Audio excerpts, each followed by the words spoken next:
आदर्श सेवा पुरस्कार हा फक्त एक पुरस्कार नाही, तो म्हणजे निरपेक्ष सेवेचा सन्मान, निस्वार्थ त्यागाचं गौरव गीत. आणि या गौरवाचे खरे मानकरी आहेत जयंत नायकुडे सर.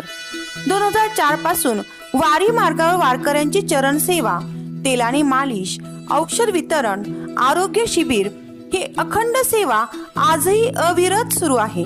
या सेवेला समाजाची दाद तर मिळालीच, पण ती शासनानेही मान्यता देत 2025 पासून पालखी महामार्गावरील सर्व मुक्कामस्थळी चरण सेवा कॅम्प सुरू झाले.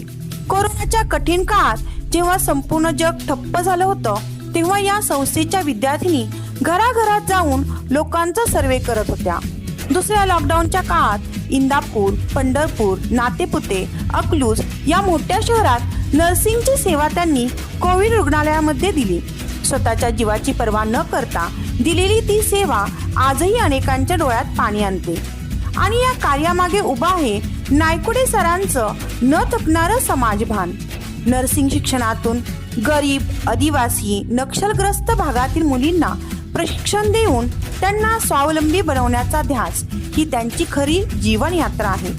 समाजासाठी अखंड झटणारे, सेवा हीच पूजा, सेवा हाच धर्म मानणारे हे व्यक्तिमत्व म्हणजेच जयंत नायकुडे सर. यांना जनता एक्सप्रेस मराठी न्यूजच्या वतीने आदर्श सेवा पुरस्कार देऊन सन्मानित करण्यात येत आहे.